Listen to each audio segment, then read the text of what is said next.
for your favorite accounts. Want to repeat a payment? Do that right from the History tab. Have all your money in one place with a sleek look and feel. Bank Direct has had an awesome makeover. You can now send money instantly to 22 banks and counting. Express Pay. Payment simplified. Ghana is a beautiful country. There is so much of it you probably haven't seen, haven't experienced, haven't touched, haven't felt, haven't eaten. When this is all over, let's discover our land again. With new eyes, let's feel each other again. We are one people, brought together by destiny. Let's make that count. Let's show love for each other and our environment. Let's tell our stories, and let's watch and listen to our stories. There'll be so much to tell. Ghana is a truly beautiful country. Be Ghana, stay in Ghana, experience Ghana, make Ghana great. And we will invite the world to come and experience Ghana too. But for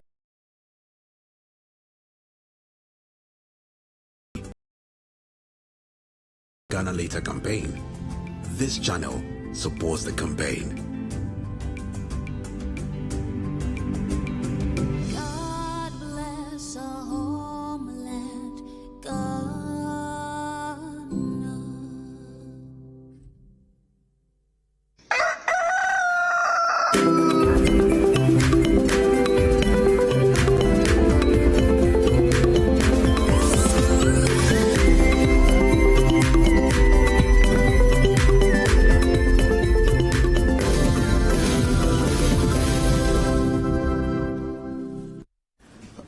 Welcome back, and we're hoping to join the Ministry of Information soon with their updates, weekly updates, or it's a bi-weekly updates. Yeah, bi-weekly updates. But we have disinfection exercise going on in Kumasi, Ashanti region, and Kumasi specifically. We have Edward Opomafo, who is our reporter over there, and we're going to talk to him in just a bit to let us know what's happening in Kumasi as they are disinfecting the police stations and barracks.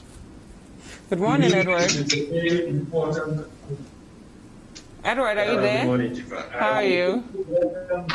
I'm there. Good. Can you tell us a bit about what's going on where you are, how long you've been there, what you're observing?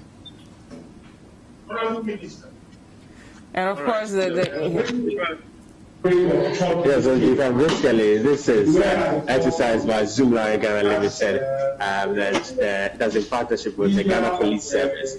So basically, they are having this exercise to disinfect various police stations here in the Ashanti region. And so at the moment, there's a launching ongoing here at the regional police headquarters. That's where we have the regional minister. We also have the deputy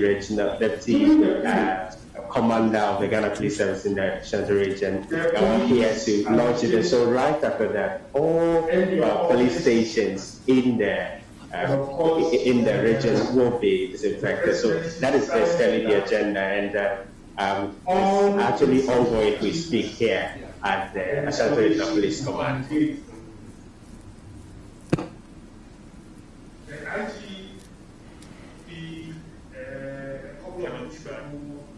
Yes, Edward, I'm listening to you.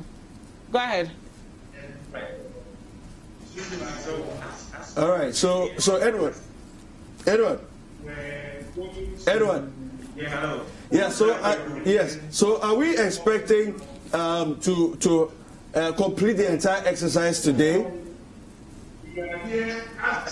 What we have been told is that the exercise is starting. The exercise is starting now, but as to whether they'll be able to finish all the police stations in the region, that's the officials have not been able to tell us that they can actually finish all. But right after this program, this is the launching, and so right after that, we are starting here at the regional police command, and from here, all other police stations that are also earmarked to be disinfected will also be done. And from the exercise, what the some officials have actually told us so far is that there are a lot of people move into various police stations on a regular basis, and people cannot necessarily be prevented. So looking at how COVID-19 is actually still making waves, and we don't know where possibly that the virus could be. So there's a need to disinfect the police station. So there's a partnership. You remember earlier there has been a partnership to disinfect some senior high schools, and City TV in partnership with Zoom. I also did some tertiary institutions. So according to Zoom, this is also another. Thank you very much, Edward Opoma, for that report. And of course, we'll be talking to him throughout the show on exactly what's going on with disinfecting some of the police barracks in Kumasi. Throughout the show, we want to hear from you, so you use the hashtag Breakfast Daily for us to hear what you're thinking, and the WhatsApp line to if you're outside Ghana, the country code is +232. We do apologize for the sound there, but pretty shortly we'll be crossing over to the Information Ministry to hear more about the case in Tama and Obuasi, what exactly is going on there, more updates on the recoveries. You know, some people were a bit skeptical that we had reached over 1,000 recoveries, and they thought it happened overnight. We're going to get more of that breakdown, and of course we're going to deal with stigmatization. A lot more people are recovering from COVID-19. How do we ensure that we don't add on to their mental stress by embracing them and not discriminating against them because they've gone through COVID and they've survived? We should be celebrating them, not making life difficult for them, and they'll be talking to us about all of that as well. Yeah, Jifa, and so, I mean, for me, I think that it's important. You know how there was a time when we had this campaign for HIV/AIDS, you know, and so on. All those campaigns that we did,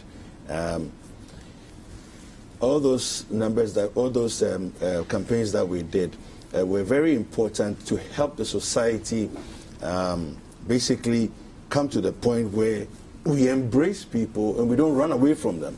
You know, so I think that it's very important for us to start looking at people who, encouraging some of the patients who have recovered to come forward, you know, and be ambassadors, you know, because again, unlike HIV/AIDS, this is nothing to do with sexuality. You know, we have this thing in Ghana where there's the unspoken taboos of sexuality and so on and so forth. So you can imagine the challenges with HIV/AIDS. But in this case, we don't really have, there's nothing sexual about this, right?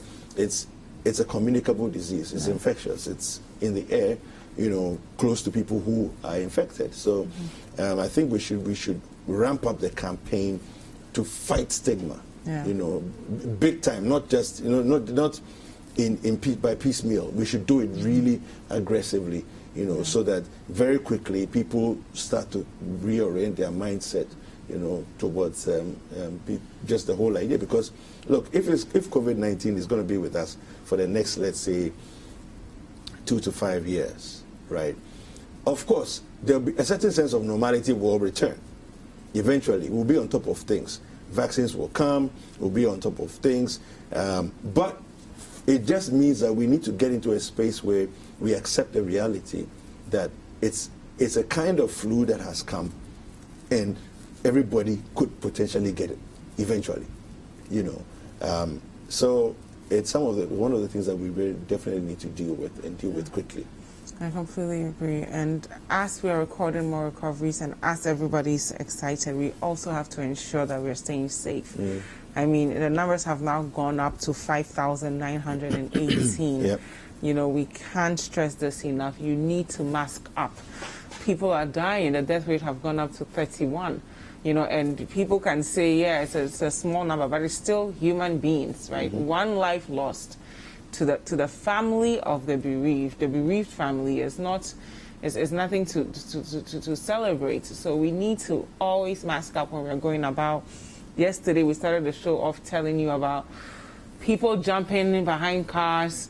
You see people around holding hands.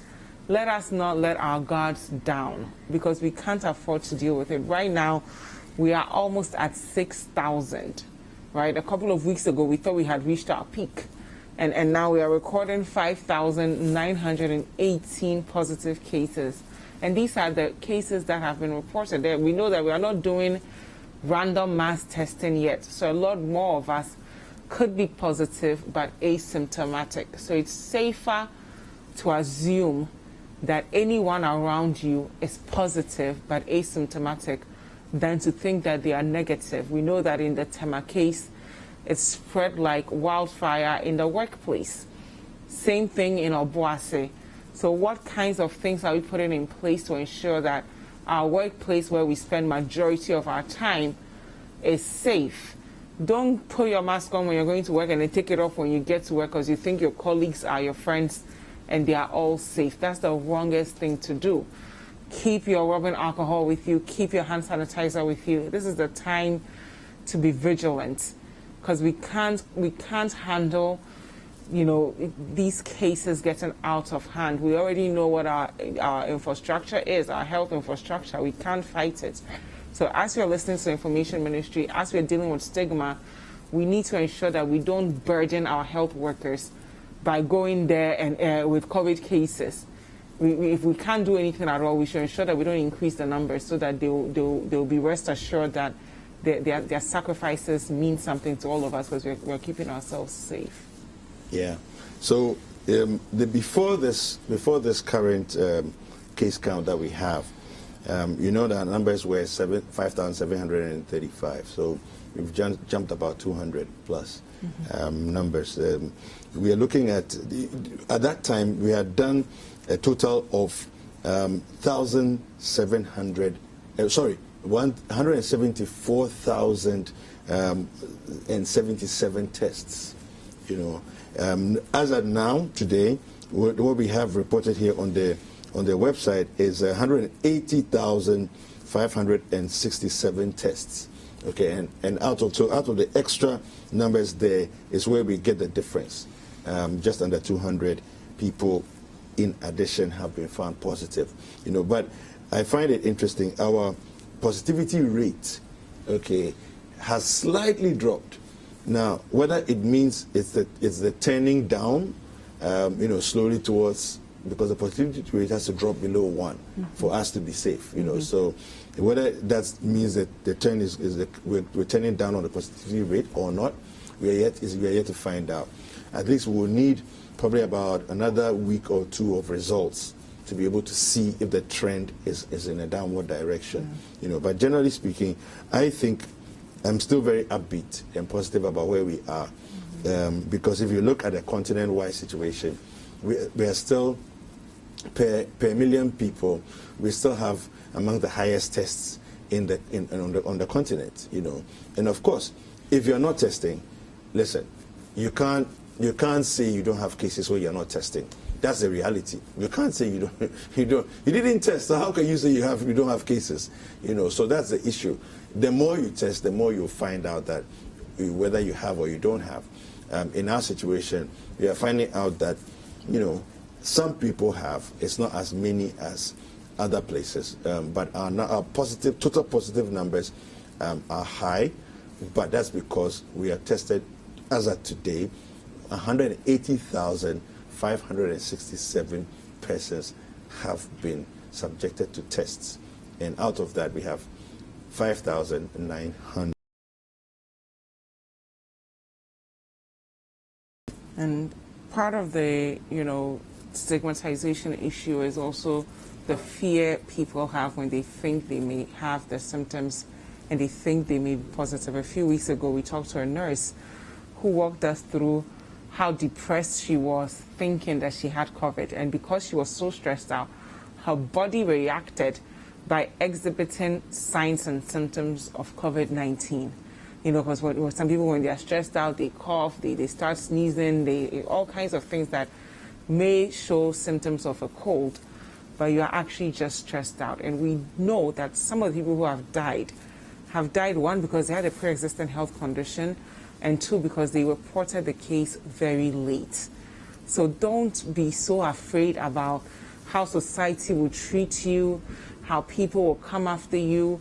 Don't be so afraid of, what you think will happen when people hear that you are positive, that you decide to not report the case early. We've been able to record all these large numbers of recoveries because people reported the cases early. So the minute you feel as though you're showing some signs, just call a health professional. It is better for you to know your status than for you to think that what you don't know will not hurt you. We don't want to be like other countries where thousands of people have died because they did not report the case early enough. It is important that we report it early enough. And speaking of deaths too, I think one of the things we should start asking the health ministry is our ability to handle the pre-existing health conditions, because just because you have a pre-existing health condition doesn't mean you should die. So how are we handling those cases that people are dying so much? But the Deputy Minister of Information, Pius Enam Hajide, is speaking right now, so we'll cross over and listen to him.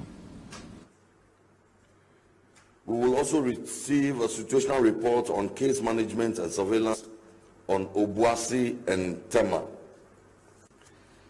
We shall also deal with the worrying development of stigma in today's briefing as well. The Honourable Minister for Energy has also joined us to provide an update to the nation on some payments government has made to the Electricity Company of Ghana, ECG, to cover some legacy indebtedness of MDs. Ladies and gentlemen, the Ministry is grateful to the media for reporting and transmitting live our press briefings.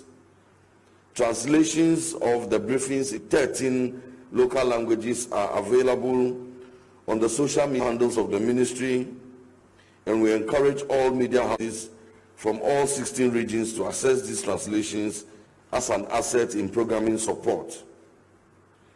Before I begin, ladies and gentlemen, may I also announce to you that at 11 o'clock this morning, the President of the Republic will launch the Coronavirus Alleviation Program Business Support Scheme.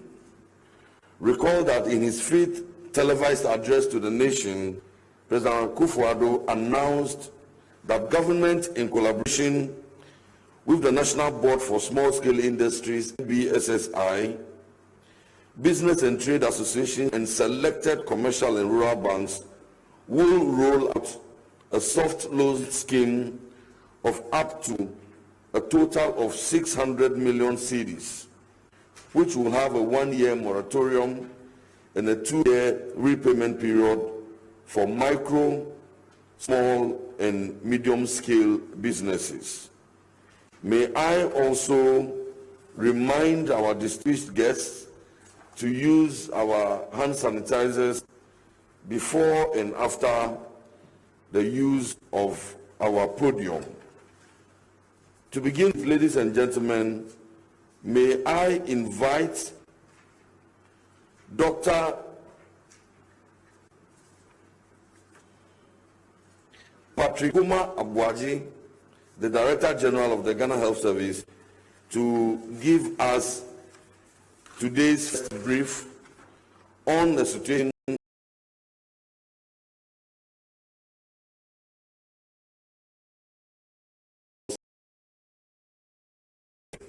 Dr. Abuaji.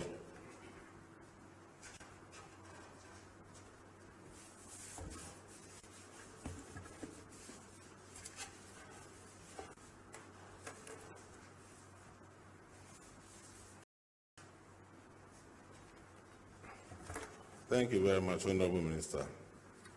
Honourable Deputy Minister, Energy and Information, all colleagues, media, a very good morning.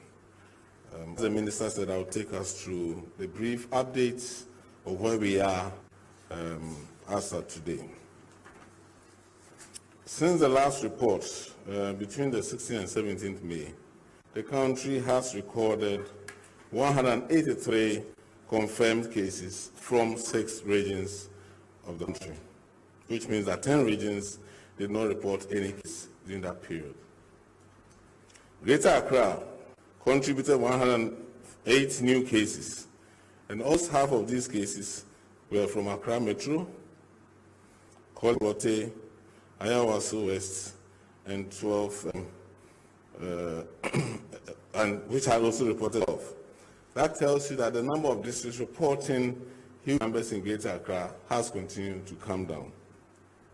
Ashanti region recorded about 63 new cases, and 90% of them came from Accra Metro. Kumasi Metro reported 19, and Obuasi reported 38 cases. Volta region reported 7 new cases, mainly from about 4 districts. Who had 1, Hohoi represented 3, Pandu 1, Akash 1, and Ketu South also showed 1. Central region reported 2 new cases. Oti reported 2 new cases. Eastern region reported 1 new case, and all the other regions reported no case. We have a total of 1,754 recoveries to speak now. The rest of the cases are well and responding to treatment. 5 of them can be classified as critically ill, but nobody is on ventilator, which means that it's probably not life-threatening. We have so far recorded a total of 31 deaths across the country. The last time we gave an update, and believe that we will be able to do the next time. The next time we'll do more updates on the deaths, probably the next briefing.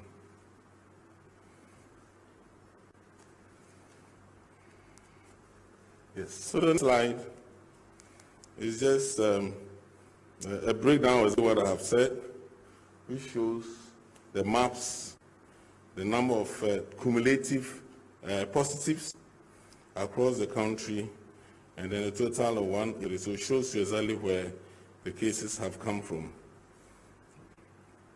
Western and Western North, who were reporting cases of late, have also stopped reporting cases. The next slide will show you how the distribution of our cases among districts across the country. So you can see that Savannah, Bono East, and other places, Ahafo has no case yet. Bono has only reported 1 imported case. Ashanti is concentrated mainly in Kumasi and its environs and Obuasi. Eastern region is in the lower Menya based on the camp and a few sporadic cases in a few districts. Western is located in the Takoradi area.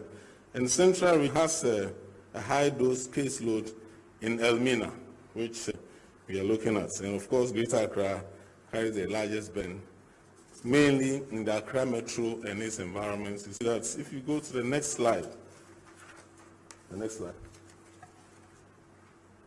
you can see for Greater, I'm just concentrating on the 2 main regions that are providing more the cases. Greater Accra, you can see that it's all Adan East, Adan West, Sayo Sudoku, Ningo Pram Pram. So far, nothing happening there. But we have them in Accra Metro, and the district that have been mentioned that has been displayed on the board. If you go to the next slide, which is Ashanti region, you can see that the concentration is mainly in Kumasi and its environs, and then you have the Obuasi come up. We have a few sporadic cases in Santachim and Adansi South area. I think we've been talking a lot about recoveries. So the next to give us a bit insight on recoveries, how we say in Africa. The total case reported in Africa from the last time we checked showed about 89,000 cases in Africa and 38.8% recoveries. You have the Ghana ranks quietly have 29.6%, recoveries, but we have countries with 44.4% recoveries.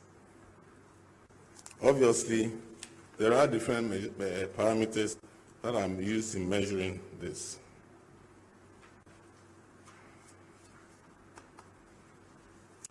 Next slide. You have I'll go to the next slide. This is a repeat slide. You can also have for West Africa, in terms of ranking, you can see not necessarily ranking, Ghana has 29.6%, but we have Niger with 77.2%. We also need to look at the number of cases. Now, when it comes to recoveries, as I've been saying, if you do not die, the life course of the disease, within 3 weeks, you'll recover. And I'm sure most of us have the experience. So from the beginning, when we have 1, 2, 3, you are not expecting any major recoveries in the first 1 month. After which, they will come. But as you have more cases, 3 weeks later, you should expect more cases recovering. And so that's why you're having an exponential increase in the number of cases. If you go to the regional breakdown, you see that Ahafo, of course, they have no case, so they have no recovery. Ashanti had 213 recoveries, and that's about 24%. Central region has, after the 212 total cases, you have 40 recoveries. Greater Accra has 22% recoveries. Northeast had 2 cases, 1 died, and the other one's recovered. So one can say that now Northeast has no case to deal with. OT has 38.7%. Savannah, among others. Western region has had 8 recovered because their cases started quite late. And so we expect that they take a while before we start getting their recoveries coming up. And those are the treatment centers. The information we have so far, as of yesterday, is 325 of them who have come treated and gotten virus-free and discharged. So those are some of the key issues. And the recoveries, now that the numbers are down, the labs have the opportunity to do more tests and also the follow-up tests to ensure that we have more recoveries. I'm sure when Dr. Siriba Queen talks about TEM, we'll have more information about impending recovery. So thank you very much, Honorable Minister.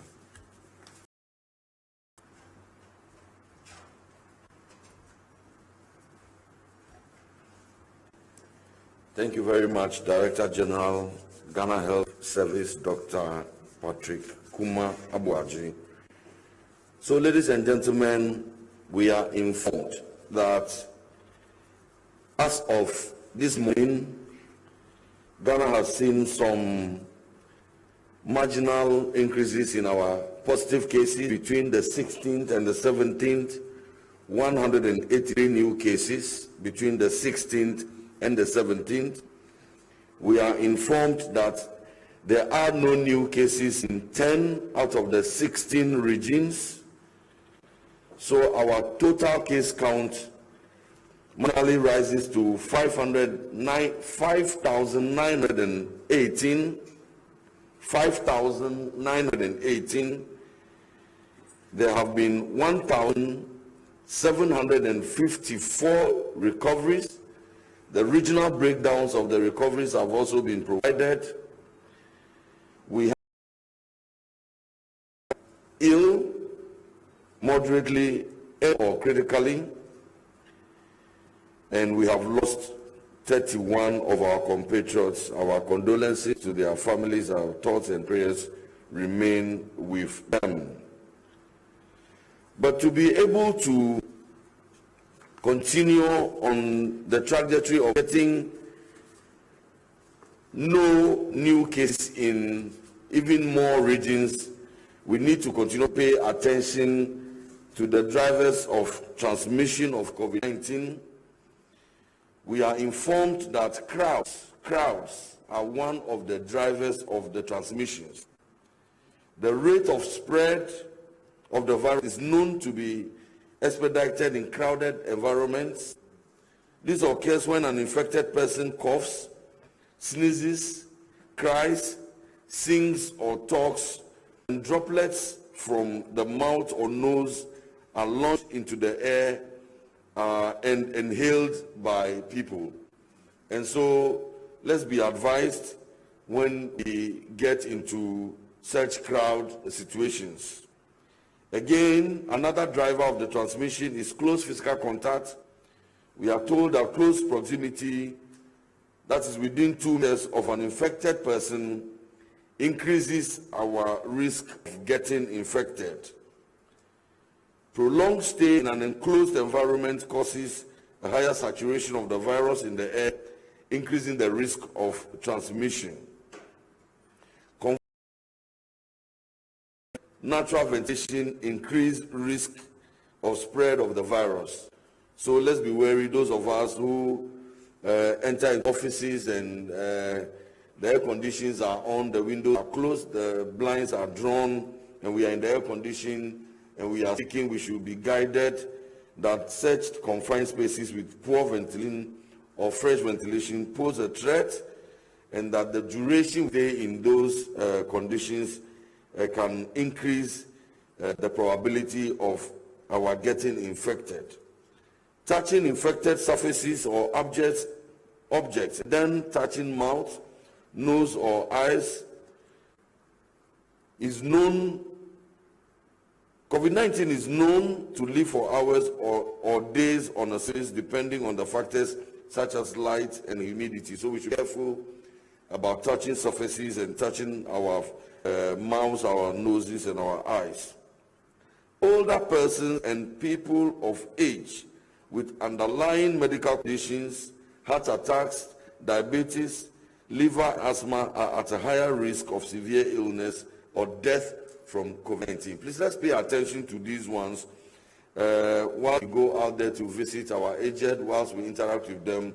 Let's know that they are a high-risk category of persons, and we should be careful about how we interact with them. And for our elderly, the advice is that when you show symptoms, please immediately make the call, the emergency numbers and the COVID numbers for assistance.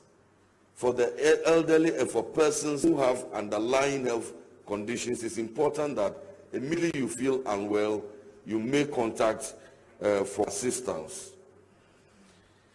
So, ladies and gentlemen, we are proceeding with the briefing. At the last briefing, we were informed that the Director General of the Ghana Health Service led a high-powered delegation to Obuasi, and also another team was dispatched to Tema to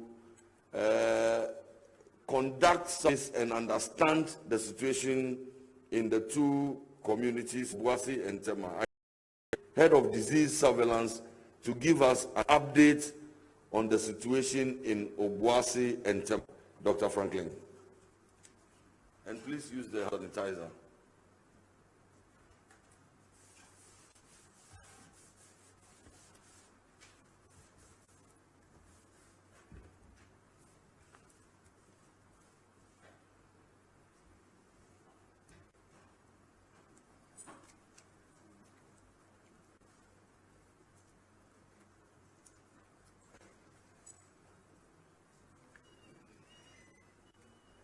Good morning, Honorable Minister, Honorable Deputy Ministers, ladies and gentlemen. I'm here to give an update of the situation as it pertains to two main areas. One is Obuasi, and the other is a factory in Tema. Let me say that Ghana, as we speak now, has two main high-burden cities or regions.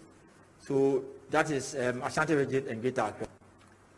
But if you look at the trajectory of our outbreak over a period of time, there have been significant events that occurred 2 weeks ago. But some of these events actually predated the reports from the lab. And that was the context in which we had these situations in Obuasi and Tema. So I would like to say that as I speak now, Obuasi is actually the main hotspot for Ashanti region. And there's a clear focus to see how best we can address the challenge. So in that context, a high-power team led by the Director General of Ghana Health Service went to Obuasi to look at the situation on the ground. What are the predisposing factors? And then to make recommendations. But it must be said that Obuasi is actually very active, with a lot of collaboration being undertaken by Anglo-Gold, Ashanti, Municipal Assembly, and other relevant stakeholders. So, please, can I have the slide? Yes. So, most of my presentation is going to focus on this slide. And let me say that Ghana's 2 cases actually were reported on the 12th of March. The next day, the 13th, that's when the Obuasi case. And if you look at this slide, you can see that Obuasi was quiet until about 2 weeks. And then this first case, which is the first case in Obuasi, that case actually had 109 contacts. And one of these contacts actually became a case. So you see that Obuasi was quiet until 29th of March, then he had the second case. So we had 2 cases right through the town. And we started the enhanced contact tracing. So we started getting a few cases. If you look at this slide, it clearly tells you that it is not very extraordinary to get cases of, let's say, around less than 10 or 20 in a place like Obuasi. Until we had a case of one citizen that had come from Hohoi, and he is actually a trader who trades in the central market in Obuasi, a very densely populated community. So this person who has been well actually infected quite a number of persons. In total, that trader actually infected 17 persons. So you can see that from the 20th or 21st, the trajectory of events in Obuasi changed. And you can actually ascertain that 72% of the cases in Obuasi occurred between April 21st to April 25th.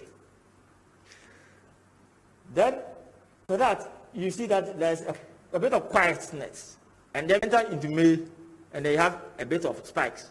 But why the Florida occurred, the issue was that, as of last week, that was the time that we had the influx of the lab results. So there are events that had occurred, but there were no evidence of it by lab results. So this slide tells you about when the events occurred. So in trying to look at this slide, there are 2 things happening. I actually break down Obuasi into 2 sections. That is the new cases and the old cases, where the reference is made.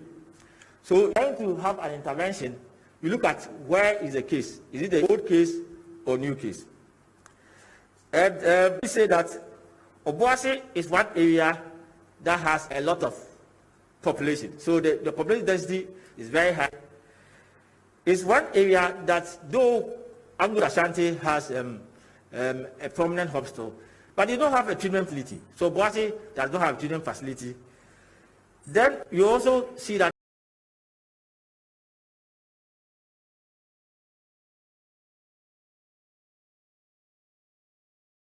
about how they prevent disease in Obuasi.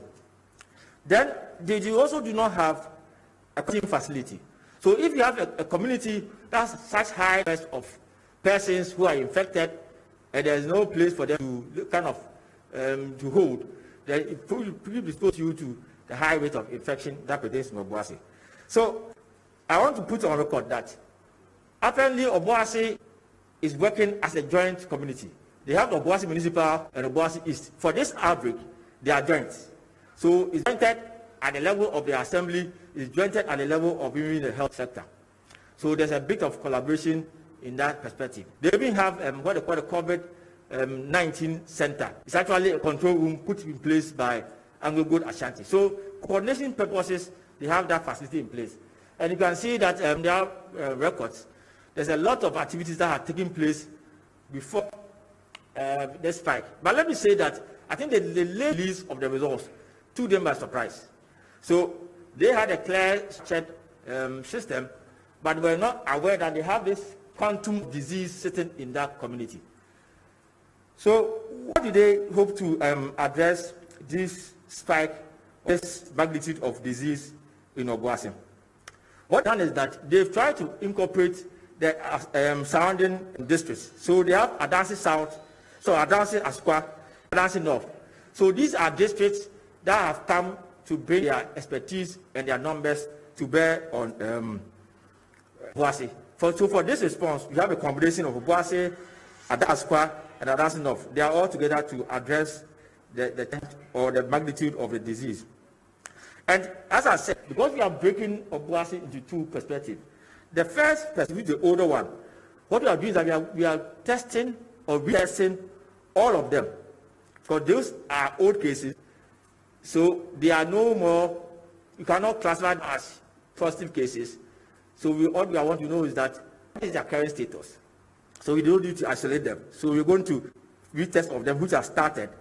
And then we're going to carry out enhanced contact tracing in very high risk areas. Obuasi has very densely populated communities like Bahabobomi, Tutuka, Central Market, Einem, Asankore, Wawaso, Bumpe, Kunka. So these are highly densely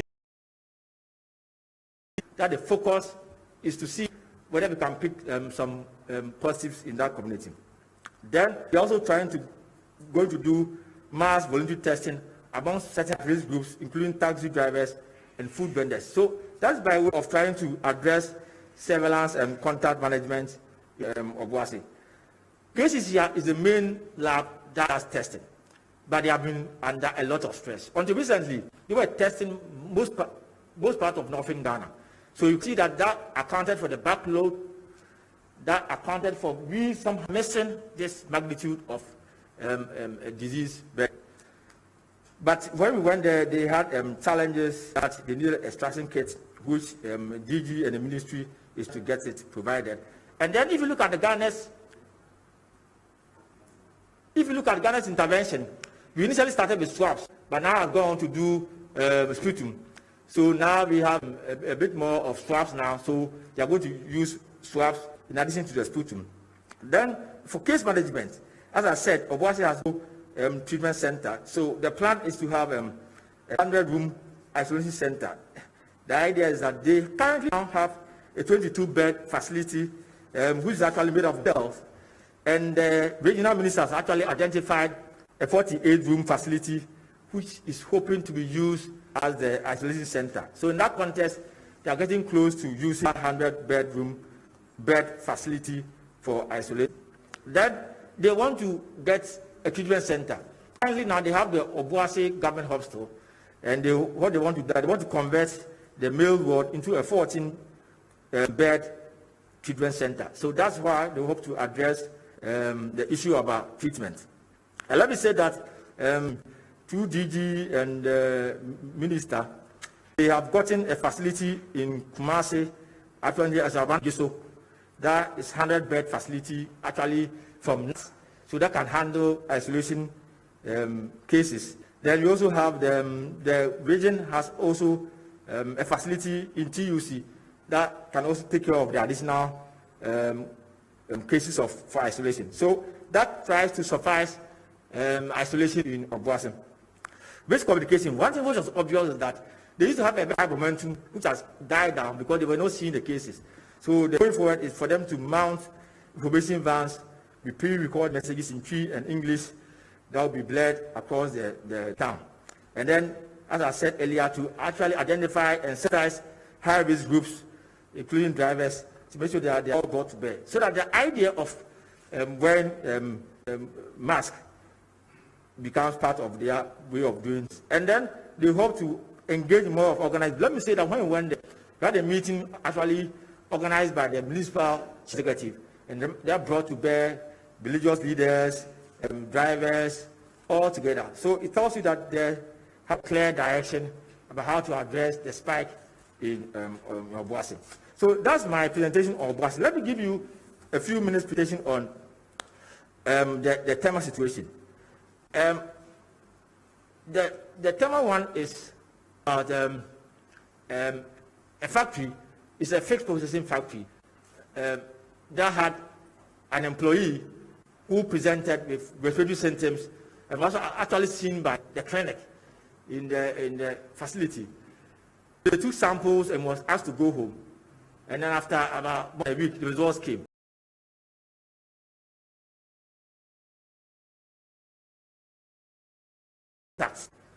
And then at that time, they had 219 contacts. It was initial tests that were done. And to get a broader view of what is happening in the factory, that has a population of about 1,300. They tested everybody in the factory.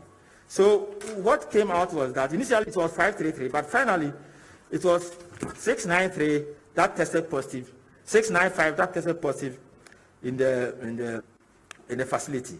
So the rest were negative. So what was our approach to handling this? And the idea was immediately the factory was closed down. And then it was assessed to look at gaps that exist in such a facility. And one thing which was very obvious for such a facility, you could see that the employees were much more than the space. That was one obvious thing. The other thing was that the social or physical distancing was a challenge. Then they also have issue about, they have a canteen, and you can see that social distancing is also not being practiced in the canteen. So they have a table that 6 people sit on. So it tells you that there's so much closeness. They also have a bus that carries them around. And social distancing is also not practiced in that bus. Then they have called a turnstile. It's like before you enter the factory, you have to go through it. So it's an entity that can actually transmit infection among a group. So they also have a login system whereby you have to put your finger on. So those are all predisposing factors that can make you get the infection. So going forward, the idea is, how do we look at the situation in the factory? And then how do we manage the cases and the contacts? So let me say that I speak today. For the 695 positive cases, the result that has come is that 624 are negative and 07 are positive. So it tells you that 95% of the people who were positive are now negative. So now we are trying to move the 7 to our isolation center in Pentecost facility. So let me say that these are all asymptomatic persons.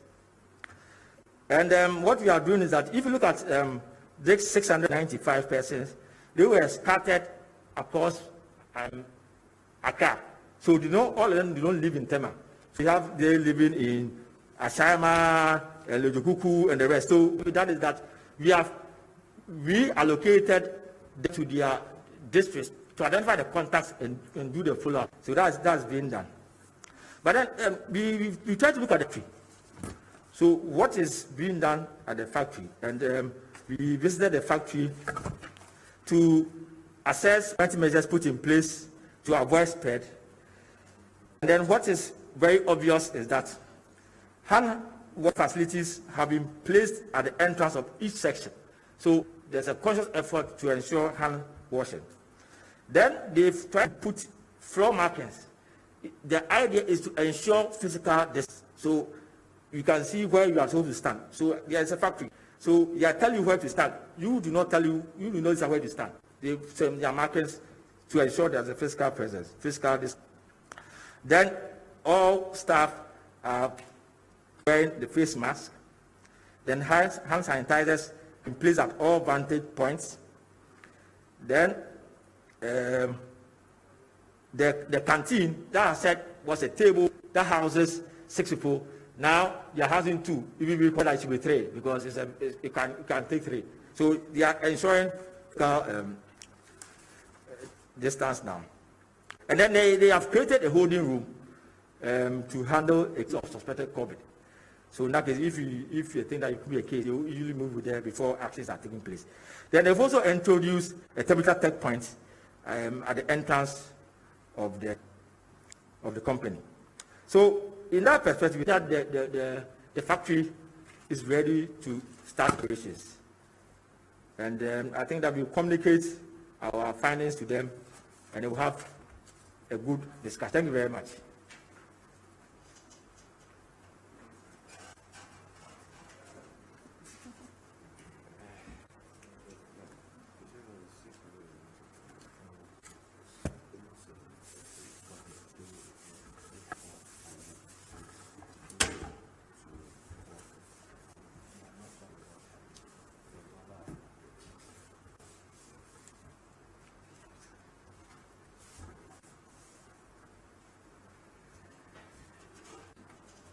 Thank you very much. Dr. Franklin Adedubekwin is head of disease surveillance at Ghana Health Service. We are told that for the case, the situation in Obuasi, for the old cases, and aggressive retesting of those cases are ongoing. We are also told that for the newer cases, enhanced contact tracing has resumed in those areas that Dr. Franklin spoke about, those highly populated areas that Dr. spoke about. Enhanced contact tracing is ongoing. Again, voluntary mass testing is being rolled out in Obuasi, especially for high-risk communities such as taxi and commercial drivers and so on. That is also being rolled out. We have been informed that extraction kits have now been presented to the KCCR, which is in Kumasi and therefore closest to Obuasi, which has been conducting the test from cases from Obuasi. The extraction kits have now been provided to KCCR. We have also been informed that the male ward of the Obuasi Government Hospital is being turned into a treatment center. Means that the Ghana Health Service is taking to immediately deal with the peculiar situation in Obuasi, that the male ward of the Government Hospital in Obuasi is now being turned into the treatment center for COVID-19. A 100-bed facility has been identified and is also serving as an isolation center together with another facility in Kumasi. So the problem of isolation has also been resolved. Of course, we have been informed that public education on preventive etiquettes, such as the wearing of masks, which we continue to underscore. It is extremely important that we wear our protect others. If you wear your mask,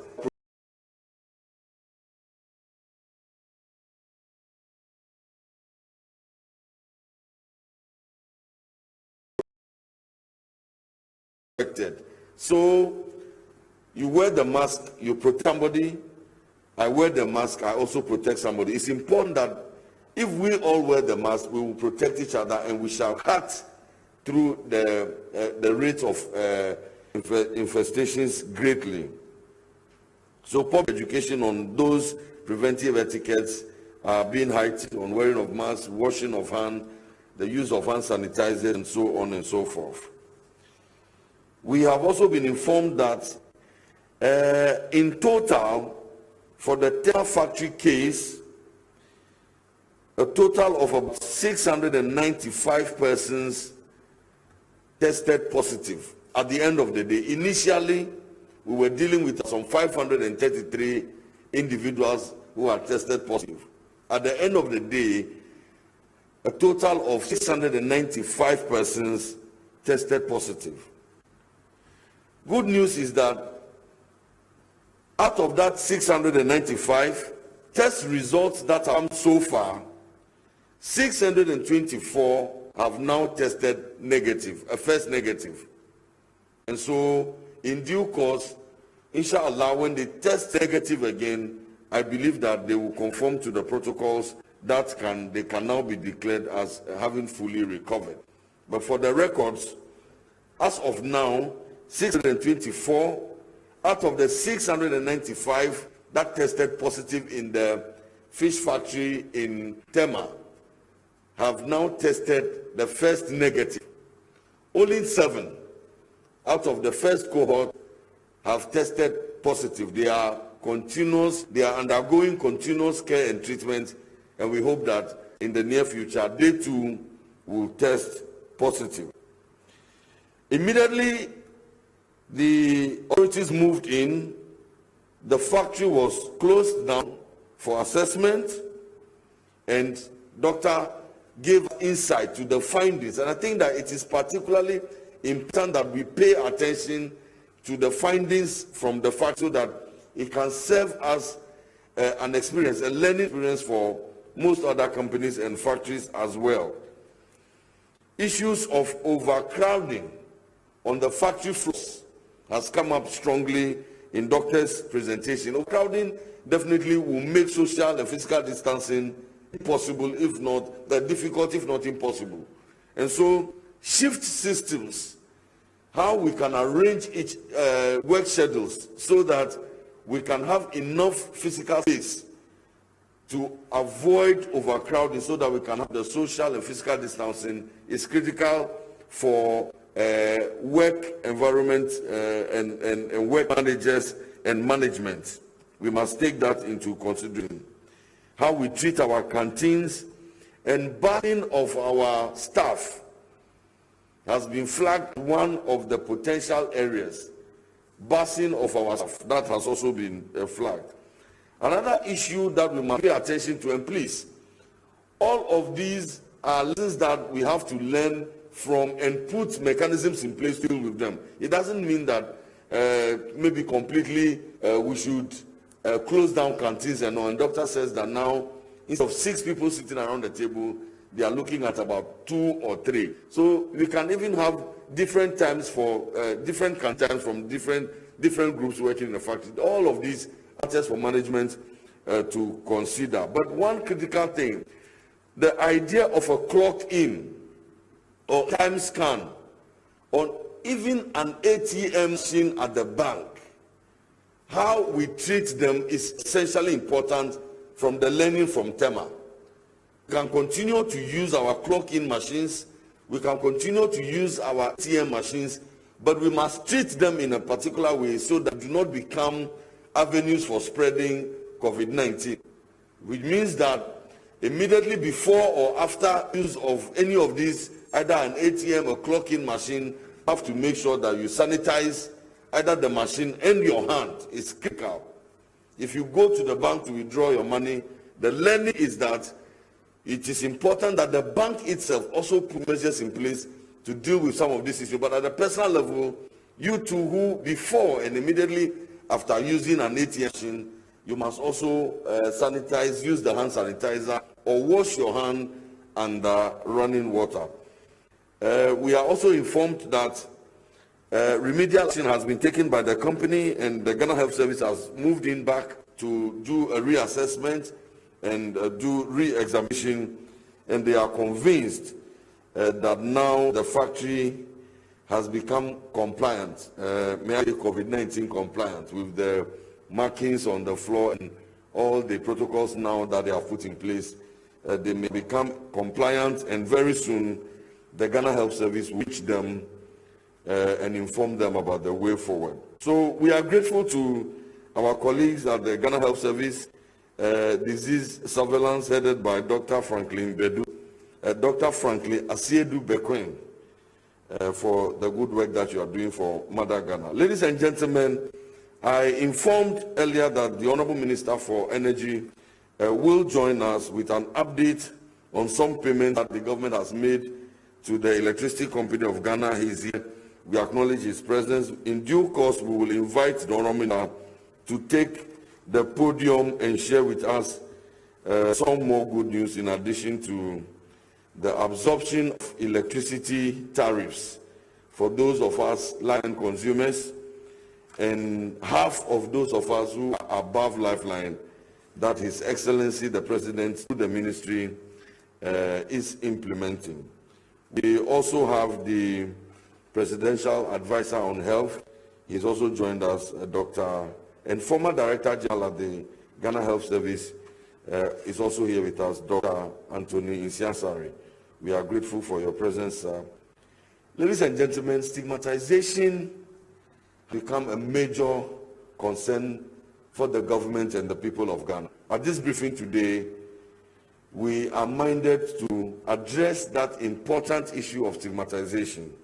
I shall invite Dr. Wiafi Akintimbrenya, member of the Ghana Psychological Association in charge of COVID-19 stigma reduction initiatives, to help us get an understanding of how to deal with the worrying development of stigma. Dr. Wiafi Akintimbrenya, you may take the podium. Please sanitize with the hand sanitizer and Doc.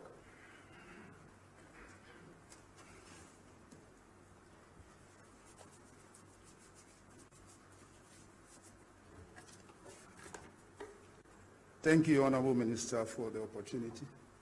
Good morning, everyone. I'm here, as I said, on behalf of the Ghana Psychological Association to have interaction with you, especially on the issue of stigma. Since the first case of COVID-19 started, the Ghana Psychological Association, with the support of the Department of Psychology, University of Ghana, have supported the ministries, especially in providing psychological support for those who are on quarantine, waiting testing or test results, those who were tested positive to COVID-19, and while they were under care. We hope to continue to work with the ministries to provide the support. Now let me look at stigma. Stigma is a general thing that's been with society probably since Eve was added to Adam. And every society, one way or the other, have certain things they stigmatize.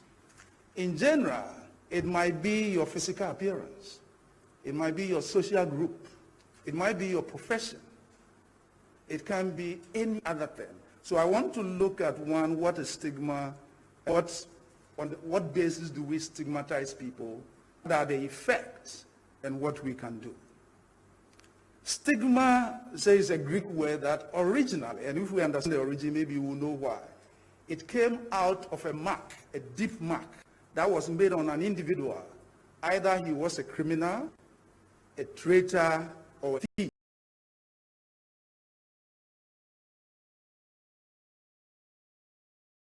From this person. So they were set aside, maybe the back. And since then, it has come to be part of our social life. And who is usually subject to stigma? One, as I said, may be your physique, your physical appearance. Every society has certain ideal physical appearance for males and females, for different age group. So if you don't fit in, depending on the deviation, then you may be perceived as different, having characteristics that are unacceptable and not required. It might also be part of people's, your social grouping, maybe race, maybe ethnic group, it may even be a condition of albinism, or other things. The rest are also as a result of personal life or style, the way people want to live their life. Somebody wants to have a tattoo on the part of the body, but others will see that as undesirable, and on that basis, they may stigmatize them. So in general, stigma can apply to everyone, depending on your society, your age group, the subculture, and what is perceived as right or wrong. The other angle is also illness. And the unfortunate and the ironic thing about this is that in our culture, that in Ghana, under no circumstance are we allowed to use people sickness or illness, either congenital accident or by lifestyle against them in any way. However, unfortunately, in this text, we use that. In the past, it has been people who are physically challenged, who are mentally, in terms of psychological challenge. It may be some form of impairment. HIV/AIDS have the same thing. And now the specific thing is on COVID-19. So why? The reason is that, as the medical people will tell us, they say it's novel. Not much is known about it. So most people put certain interpretation, the conceptions we have, the belief we have about it, that is probably as a result of a curse or sickness or certain lifestyle. So one is the misconception. The other angle is the fear that is associated with the sickness or the virus, that there's a possibility that if I get to the person, I may also contract it. And the other angle associated with it, the stigma does not affect only the person who has tested positive or who is under quarantine, but other people around him, family members, friends, co-workers. Why? Because stigma is also contagious, in quote, as other medical, communicable, or infectious diseases. That's in the thought of people, that's how they see it. And that's why they don't only avoid the person, but the family, friends, neighbors, and others. What are the effects? The effects are a lot. First, let's look at the physical. When we see such people, the extent is to label them, call their names, run away from them. That has the potential to emotionally affect the individual. It has also prevented even from getting to where others are, and that can lead to self-isolation. The other effect is that it will prevent people from reporting when they have the symptoms. And you and I know that if it is not reported, then the spread is going to increase. Stigma can also lead to discrimination of different forms. Work and services that you are entitled to. Indeed, some landlords or landladies are not likely to rent out their homes or houses to you. Your tenants may even put pressure on landlord, landlady, or even on you directly to move. And in the specific case of Ghana, we have observed about 4 issues that are somehow different from the general one that happens elsewhere and also as an academic in the literature. The first one is avoidance, as the case in Bolga, Bolgatanga, and the rest. Those who are self-employed, now customers, clients, and even their own friends are telling them, don't go. So that is very, very dangerous because, one, going to affect their livelihood, and unless they move away from the town or there's some support or immediately we are able to reduce stigma, it's going to affect them. So that is one peculiar thing we need to look at. The second thing is very unfortunate. The little girl who was stoned or there was an attempted stoning. The question is, she was not tested positive. Why? It goes back to the case I said, it is what? Contagious. By association. And the contagious is in code. And it means that if this little girl had not been lucky, it would have been fatal as the disease or any other thing may be. The next one is the lady in the Bolga issue said, my friends and some family members called me. And in Ghana, in our culture, when somebody is sick, what do? We call to which the person was. But in this case, to taunt her, as if to say that we are happy. And this is a very, very serious thing that we also need to look at. Then the other last peculiar Ghana case is the gentleman where he used to play with his friends, maybe Ludo, drafts, and all that. They say, we don't want here. So looking at this, in as far as the virus itself is very dangerous, the social angle, which is the stigma angle, is also equally dangerous because that will linger long after even the virus has been taken care of. So what can be done? a lot of that, and my previous presenters also make mention of that. We need to educate. Sensitize. Awareness creation. And our media have always been very wonderful. And let me also commend them especially that in this particular issue, they have really spoken to the professionals, those who have the expertise, the knowledge to talk to the public as against general discussion that may not be helpful. Continuing with the education also means that we need to do several radio program, television, animated, rare one, different languages, with the facts, different time, targeting different. Then we also need to include the heroes that have come out, as it was done about 2 or 3 years ago. The essence of that is to present to the general public that the people who recovered are the same as they were. Whatever they used to do, they're capable of doing it. Nothing has changed. So we need to encourage more people to let them come out and speak out and help us to reduce stigma. The other angle is to also include people. You know, we have a lot of faith-based organizations in the country, and most people respect their imams, their pastors, and their chiefs. So if we include them, I will even go a step further and humbly appeal to the president that in his next speech he can make a statement, and that is going to be very powerful, because when you talk about consumer and the rest, it looks like it's going up. I'd like to end by saying that the Ghana Psychological Association is ever ready to continue the work we've been doing with the Ministry of Health and Ministry of Information. And we have also rolled out some programs that we collaborate with NCE, then we'll come to the ministry to share, and we see how best we can move on. Thank you very much.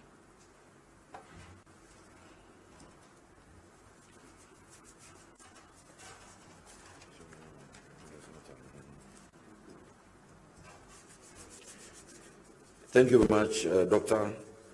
Ladies and gentlemen, the Ministry of Information once again reiterates that all of us, especially those who are minded to publicly comment on COVID-19 and its response strategy, to pay attention to the regular briefings on COVID-19.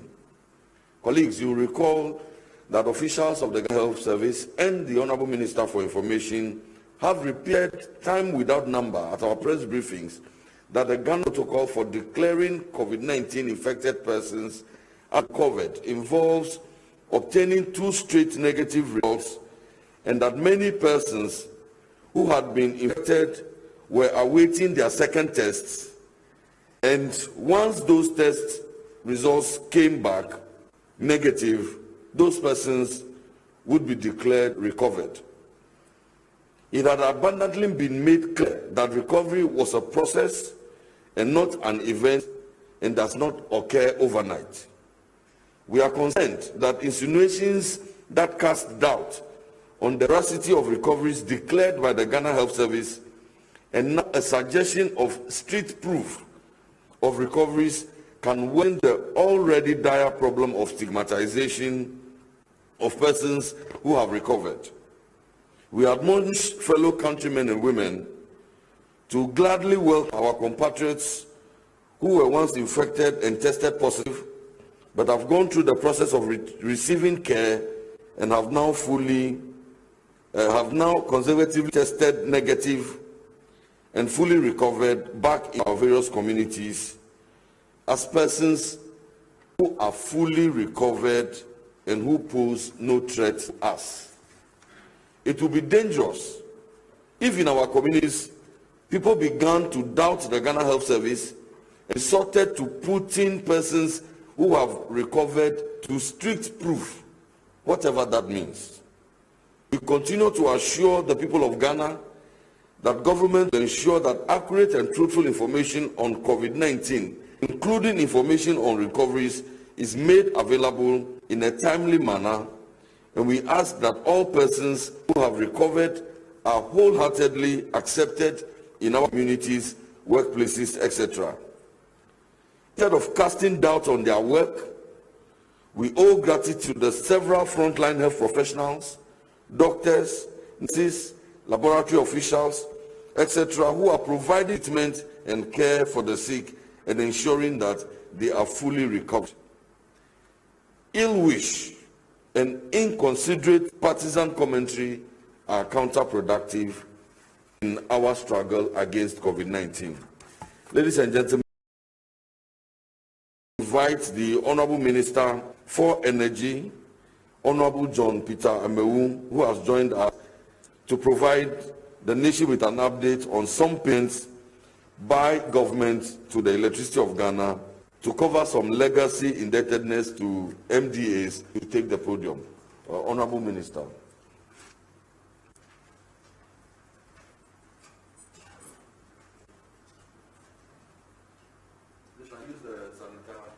Thank you.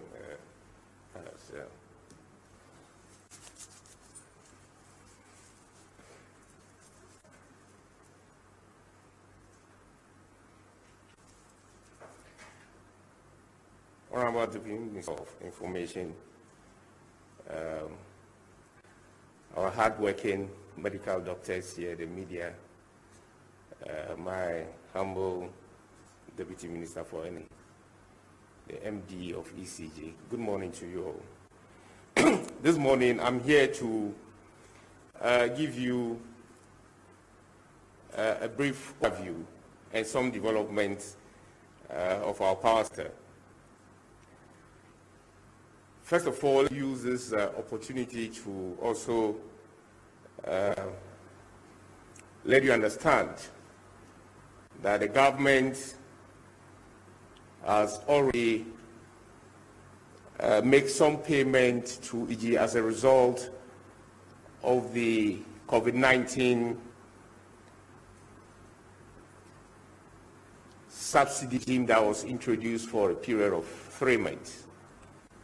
You recollect that His Excellency Nana Addo Dankwa Akufo-Addo did broadcast to the nation that as part of alleviation strategy during the period of the COVID, Ghanaians are expected to enjoy some relief from utility companies. And I'm happy to announce that that process is currently ongoing, and customers throughout the country have demonstrated and testified that this relief from the government is actually real. I also want to use the opportunity again this morning to give you a quick update on efforts made by government to clear some of its outstanding debts owed to ECG, or the Electricity Company of Ghana. It is a fact which I know, and most of you are aware, that on assumption of office, this administration was confronted with a huge indebtedness to the Electricity Company of Ghana.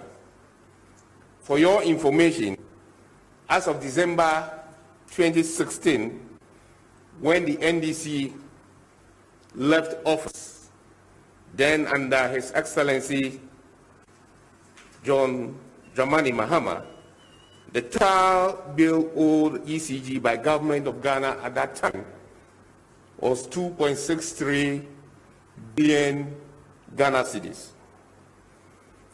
The NPP government, on assumption of office, ensured that it was current on all the bills incurred during its tenure from 2017 to date. Ladies and gentlemen, on the average, the government under His Excellency Nana Addo Dankwa Akufo-Addo has paid 2 billion annually to cover its bills with the Electricity Company of Ghana. Today, at the end of 2019, all government bills with ECG had been paid, and government had a credit balance of 500 million Ghana cedis with ECG. ladies and gentlemen, with an average bill payment of about 100 million per month, the credit balance of over 500 million Ghana cedis is enough and more than enough to pay for government bills from January to April 2020. It is also interesting to note that an unreconciled additional payment of 4.14 billion cedis has also been made to various fuel suppliers of power producers, which is yet to be credited government under the ongoing reconciliation exercise. And so if this amounts 4.14 billion to a credit of almost about 500 million which government has credited, if this reconciliation is done, and government is in a comfortable position to inform reliable consumers of electricity that the sector is gradually getting out of evils. Under His Excellency Nana Addo Dankwa Akufo-Addo, we are committed to address the financial challenges of the energy sector, and we are on course to fulfill it. The energy sector reform program, which was instituted, has already been approved by Cabinet, and this was chaired by the senior minister. I am pleased to report that under the energy sector reform program, government will continue to work towards a reliable, effective electricity company in this country. Thank you.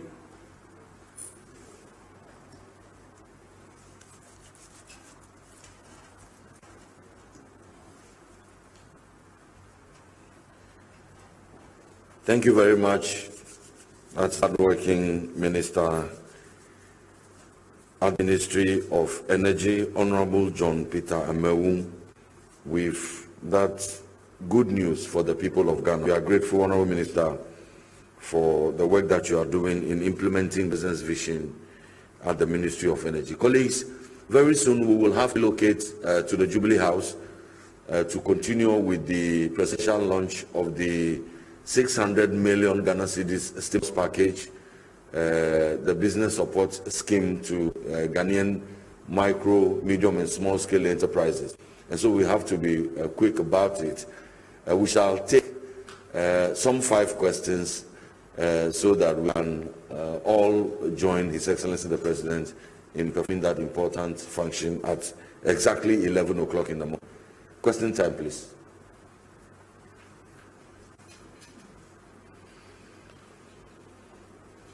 So your name and your question, let us keep it snappy today.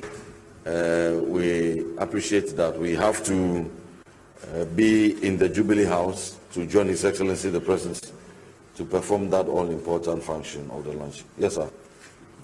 Thank you so much. Deputy Minister, my name is Bill Bennett. I'm with Top FM and Top TV. My question has to do with COVID-19 deaths. The victims who are being kept at the morgue. Has government currently undergone burials for some of these victims? And people are asking to know, do the family have the ability to visit their family members in those morgues across the country?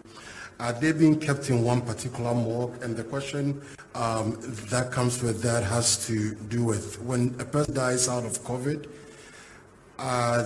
there's still the possible effect of them transmitting or being at risk of transmission to any of the families that visit them.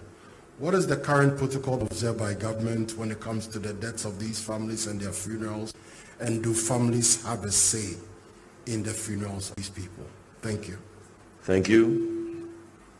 Thank you. Good morning. My name is Selo Amenya. I work with TV3. So last week, 11 cases were recorded in Ashaiman, the police cells. We want to know the latest update on it. And then we also told that some 54 samples were taken alongside the 11. We have results for that yet. And then last, Dr. Bidua Sarkodie told us also that it is risky to conduct autopsy on persons who have died so far as COVID is concerned. But we have seen a report by one of our media houses which suggests that autopsy has been carried, and it says that some died with COVID and then some died of COVID. Can we get maybe an explanation as to what it means to say that somebody has died of and somebody has died with COVID? Thank you. Thank you. Mr. Najiman, I work with City News. First is on the recoveries. So before the May 12th, the recoveries were captured under the routine surveillance. Now it's all been lumped together. Wonder if there's a categorization, how many fall under enhanced contact tracing and the mandatory quarantine. And Doc, you said in Accra just 2% has recovered. Want to know what exactly is happening? Yes, sir. Yes, sir. That's what you said. You said 24 for Greater Accra, F. Kumasi, and 2% for Accra. And then on PPEs, a group of health NGOs are calling for the removal of the tariffs on the importation of PPEs.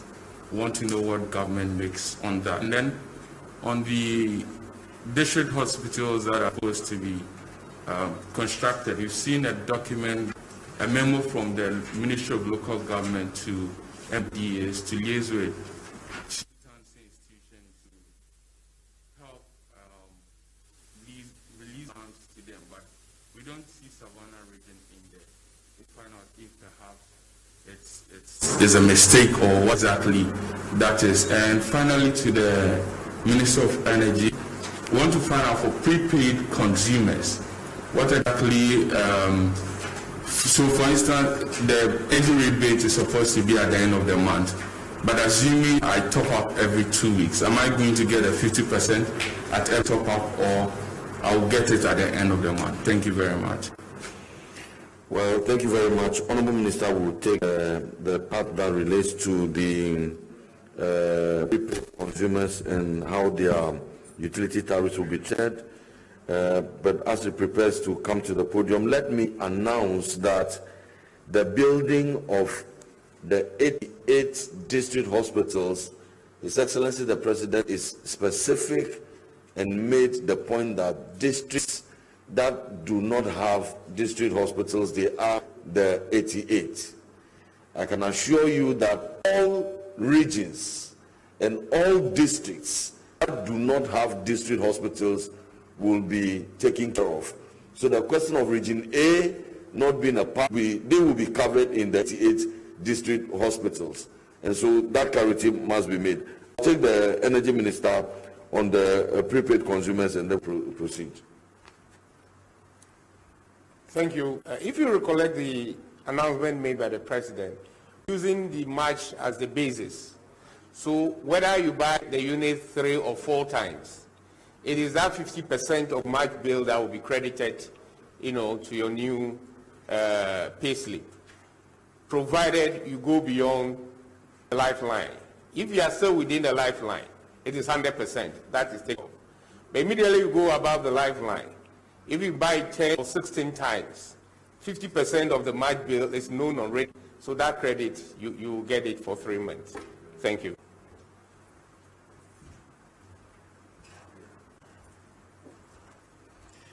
Thank you very much. Director of Ghana Health Service, please, do we have any protocols on treatment of the dead and any guidelines on burial? There are some reported cases in Ashaman Police, the cells of Ashaman Police, what has happened to those cases. Then City News says that there are recoveries that are now lumped together. Our colleagues from you could have used the back door. You are interfering with the live coverage.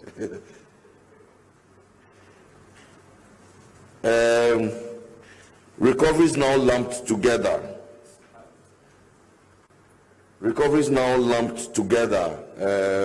It used to be segregated under the various categories mandatory crime.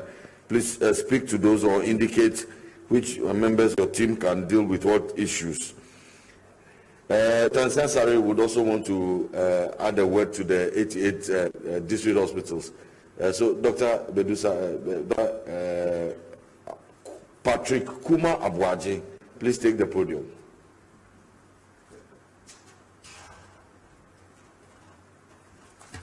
Thank you very much. I'll take as many as I can, and then Dr. Sarkodie will take those I didn't pick. The burials, it is, we have, the protocol is what we call supervised burial, which means that nobody touches the body. It doesn't mean that you don't do your burial. The environment people will assist you in cleaning and burial, and if it's going to be displayed, nobody is going to touch it. That is what it is. I believe in the morgues. They will be probably segregated somewhere, and in the same way that you don't touch, we will not allow anybody to touch, but it's still a lot that we have to do as far as that is concerned. So all those we have done is based supervised burial. We've trained environmental people who assist the family along the way from conveying the body to the place, laying in state, probably in a car that is covered that people can fire past, but not anybody touching the person until it's buried. The Ashama 11 cases, I think we'll do a follow-up with the district and see what the final details are. But what it means is that whatever results came, there was no positive from Ashama, which means that 54 samples that were taken is probably negative. I'll confirm and let you know. The recoveries. Yes, previously, you used to put them in one column, but I also saw that not much was put on the various areas. We are doing a work to really dedicate them from those from enhanced surveillance and those from routine, and then when that work is done, we will republish. We also start from the isolation centers, and so we want to categorize them up properly. The recoveries, I thought my slide was 22%. 22.6% in Greater Accra and not 2%. So get the corrections. And I think those are the ones I got. Lako, do you have any other to add? About the autopsy? Okay, all right. Thank you very much. Yes.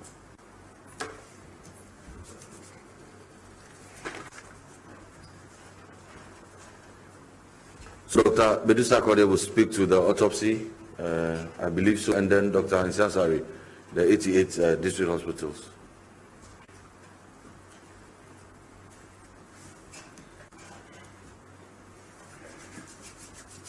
Thank you very much, Honorable Minister. Good morning again, distinguished ladies and gentlemen.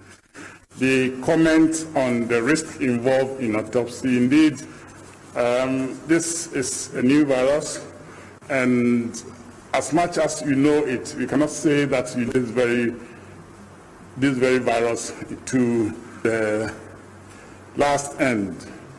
How long does it live on the surface? There's been quite a number of studies. We can quickly talk about that. Within the internal organs, how long does this virus live in these internal organs in the living? It's not very clear to any scientist for now. How long does it live? Are there any latent phase of the infection in some of these organs in life, also in the dead? I think these are things that make it a bit risky or quite risky to do autopsy, and that is the rationale for the need for the use of personal protective clothing, which is PPE, and as much as possible, autopsy could be done.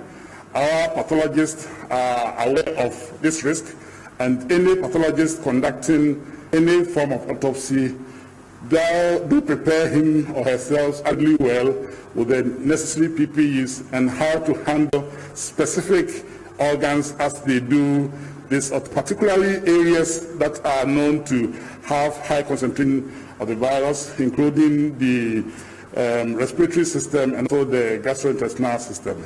So really there's a risk in autopsy, and then for every risk there's the mitigating factors. Then the various pathologists have means to deal with it by conducting the autopsy in safety. Thank you very much.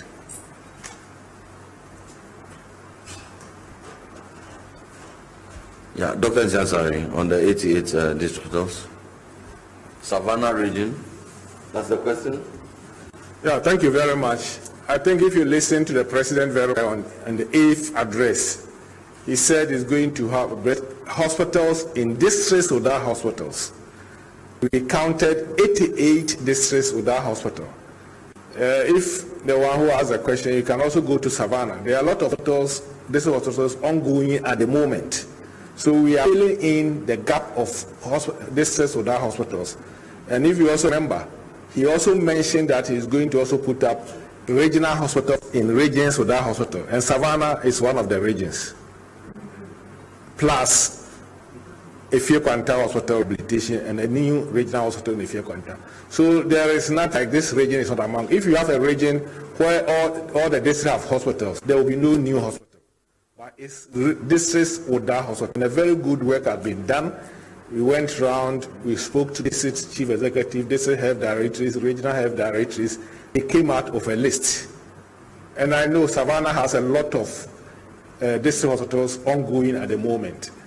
Thank you.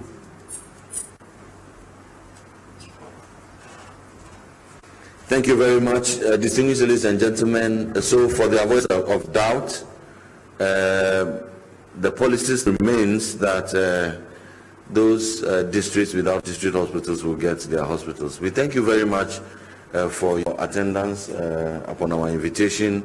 We have now relocated to the Jubilee House for that all-important assignment, the launch of the stimulus package, the COVID-19 alleviation program that His Excellency the President is just about doing. We thank you for coming.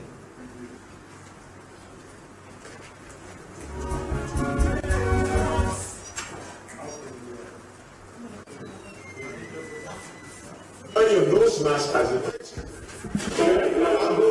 people of Ghana.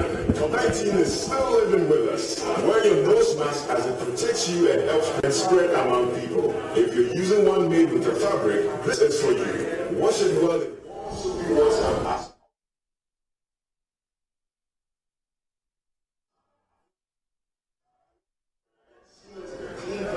Welcome back. This is Breakfast Daily on City TV, or the extended version of Breakfast Daily on City TV. And we just finished hearing from the Deputy Minister of Information, Pius Anam-Hajide. We also heard from the Ghana Health Service as well as the Energy Ministry on exactly how we are battling COVID-19. As it stands now, we are able to get information on not only the cities that have it, but the specific districts that have it as well. And we've received updates on the Obuasi case, exactly what went on there. They are getting a testing center to deal with it, which I think it's a relief, because we need to begin to see, okay, the minute we get cases in certain places, how do we move in to ensure that we are containing the spread of the virus? And they've walked us through things to do in our office places so that we don't spread the virus. Yeah. I think apart from all the numbers and figures that were given, the conversation about stigma, and dealing with stigma, very important. I think that I like the explanation he gave about the fact that stigma is what it is because in the past, or the origins of it, if you were found with some kind of ailment or something people were supposed to keep away from you, you'd be marked, and so it's like that's the thing that we're operating with. It's almost like somebody has a mark on them, that makes them stand out, almost like you've done something wrong, kind of thing. But I think it's very important for us as a society to understand that nobody's done anything wrong in this case, and that any one of us, you and I inclusive, could contract this if we find ourselves exposed. And so that's why it's very important for us to do what we're doing, as in wearing our masks, making sure that the distance, social distances protocols are maintained. Of course, I would like to also add at this point that if you find yourself in your car alone, and you're driving home or going somewhere alone, there's no need to wear a mask. People have been found to have been suffocated behind the wheel. Of course, you have to also understand what's going on. When you mask up, the quality of air that you're breathing in is reduced, so it's important to also take it off if you don't need at a point to wear it, and to breathe in fresh air, and then mask up again whenever you're coming into contact with people and so on. I think it's important. But the numbers, the 24% of Kumasi people cases have recovered, and then Accra is also seeing 22% recoveries there. I think it's a good percentage as we're looking at the recoveries now. Of course, with the testing centers being multiplied in terms of opening more centers, it also means that the samples, you see, so it's not only the samples, the original samples that are being tested, but also the first negative test, second negative test, those tests also need to be, it's the same laboratories that will be used. Well, I think it was a relief to hear that they will start mass testing in Obuasi. This time last week, the Ghana Association of Medical Laboratory Scientists were on Breakfast Daily advocating for mass testing. So hopefully it doesn't end in just Obuasi. It goes around the country so that we can test more people, treat it, and then heal from COVID-19. The most important thing that we all need to do is to abide by the protocols so that we are all safe. And pretty soon we'll be hearing from the president on the soft loans to SMEs, so you don't want to go anywhere. I'm sure we'll cover it here at City TV as well as 97.3 City FM. My name is Jifa Ikea Ametam. And I'm David Kwekusechi. Thank you so much for staying with us. Do enjoy your day. We'll see you 7:30 tomorrow.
Panic to everybody.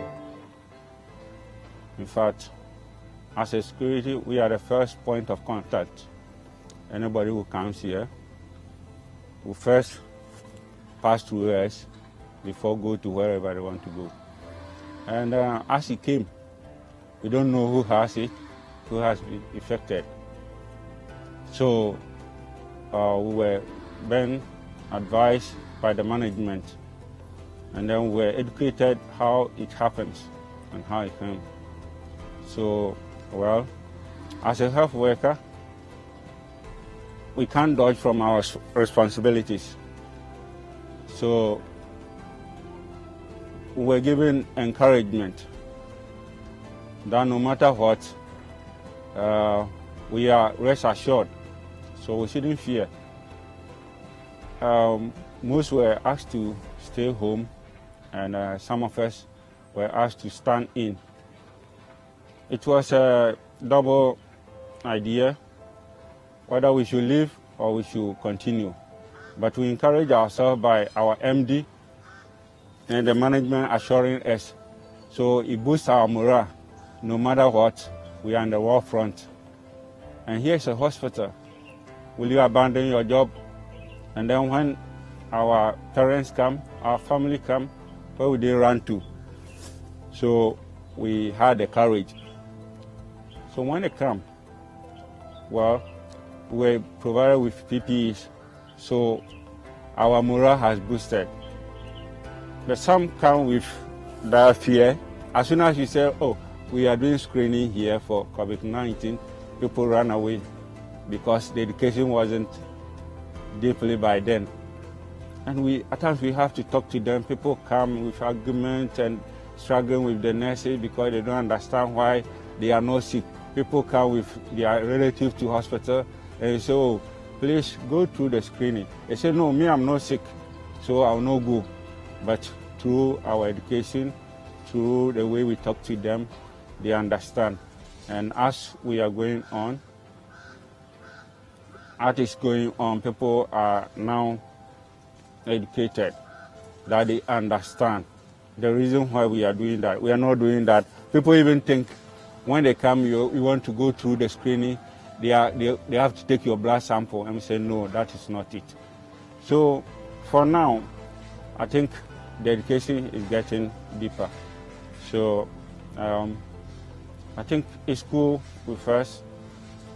People come for screening, people come for testing, and as security, we have instituted that if you're coming for screening, we have a slot for you to park. When you park, you don't get down. You be in your car, and then they will attend to you nicely.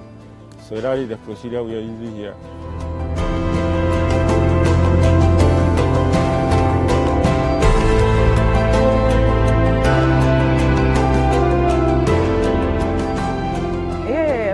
My family and then my friends are concerned, because then you get calls coming in every time, mostly from your parents, because they want to check up on you to find out how you are doing as well, making sure you're also not contaminated as well.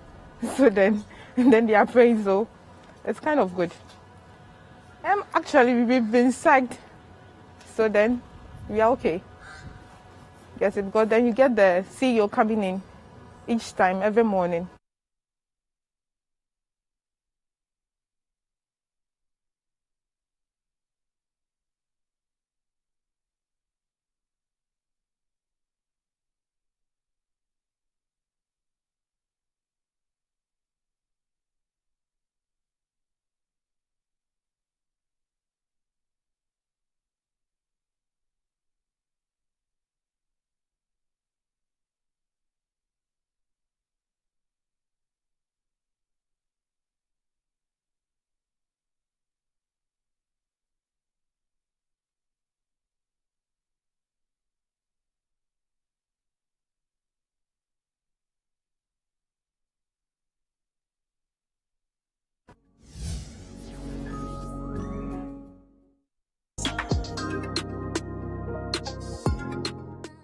A year ago, my boyfriend of about 2 years broke up with me.